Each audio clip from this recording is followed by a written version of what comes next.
Hi everyone, I am Priyanka and I hope that you all are doing well in your life. Okay, so आज का topic है corporate culture and how the life of a women changes. So पहली चीज़ तो ये कि corporate life चाहे वो एक मैन हो या एक वुमेन हो दोनों के लिए काफ़ी हद तक डिफरेंट होती है.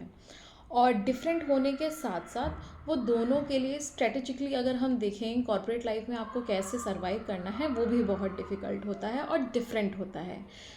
Mind that and underline it, different and difficult. Okay, for example लोग कहते हैं कि लड़कियों के लिए बहुत ईजी होता है, वो तो किसी से भी बात कर लेती हैं. उनके लिए लोगों के साथ रिलेशनशिप मैनेजमेंट में ऊपर से नीचे तक लोगों के साथ रिलेशनशिप बनाना बहुत ईजी होता है क्योंकि वो टॉकेटिव होती हैं, बात करती हैं. But I tell you and I bet you, बहुत सारी लड़कियां ऐसी नहीं होती हैं और उसमें मैं भी लाई करती हूँ.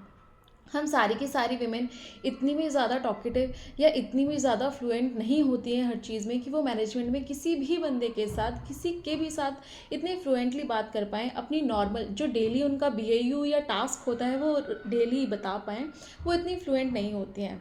प्लस भले ही हम एक कोएड एजुकेशन के पार्ट रहे हों, भले ही हम अपनी लाइफ में 10 तरीके के लोगों से मिलते हैं, बातचीत करते हैं, उसके बाद भी बहुत फ़र्क होता है, बहुत ज़्यादा फ़र्क होता है.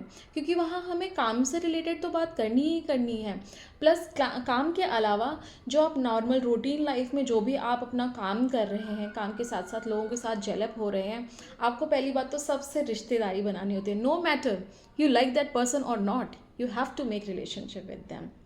Weather it is good bad ugly ugly तो नहीं हो सकता कॉर्पोरेट कल्चर में, बट हाँ थोड़े बहुत आपको एक ऐसे म्यूचुअल रिस्पेक्ट के साथ रिश्ते या बातचीत रखनी पड़ती है, सो दैट अगर आप कहीं पे आ जा रहे हो तो एटलीस्ट उन्हें देख के आपको स्माइल करना पड़ता है, राइट.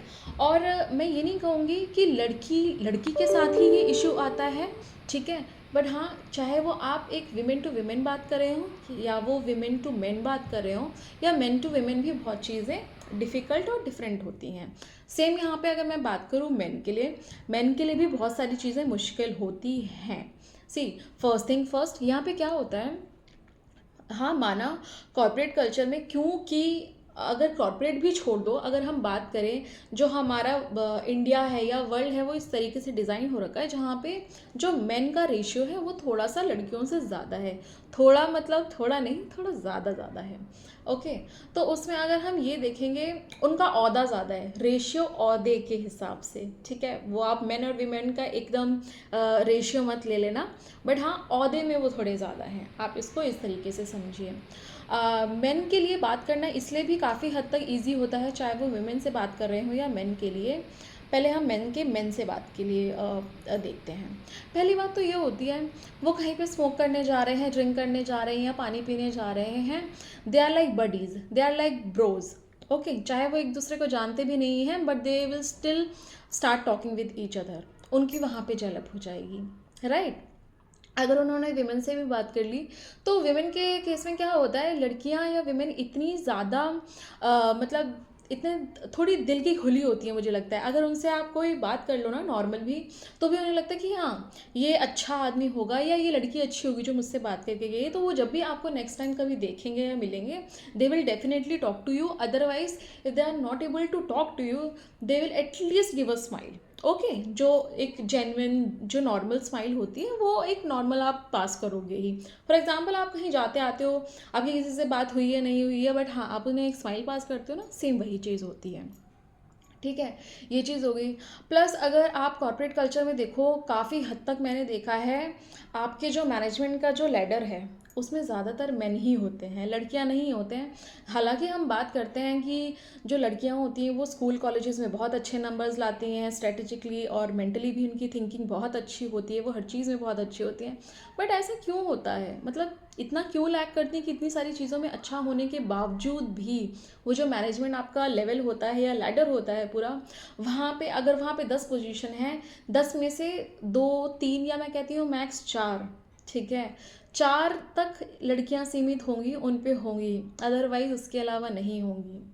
अगर आप अपनी एल की टीम देखते हैं, आई मीन जो लर्निंग और डेवलपमेंट वाली टीम होती है, अगर आप उनको देखते हैं तो काफ़ी हद तक मैंने नोटिस करा है बहुत जगह पे वो सारी लड़कियां ही होती हैं. अगर आप एचआर का भी फील्ड देखते हैं तो एचआर में भी बहुत ज़्यादातर लड़कियां ही होती हैं। सिंस मेरी खुद की एक सिस्टर है, she is been an HR for a very long time, तो मुझे पता है उसमें मोस्टली लड़कियां ही होते हैं। हाँ, ऐसा कोई डिज़ाइन नहीं होता है कि इसमें लड़के नहीं आएंगे, बट हाँ, ज़्यादातर लड़कियां ही होती हैं। हाँ, इसमें कोई परेशानी की बात नहीं है, ऐसा नहीं है कि अरे जेंडर इनइक्वालिटी है और ऐसा कुछ है, नहीं। I am just genuinely talking about a thing कि ये मैनेजमेंट में ये चीज़ें होती हैं और ये नॉर्मल ही होती हैं। मुझे इस बात से कोई परेशानी नहीं है, पर मैं फिर भी ये बताना चाहूँगी कि ये होता है।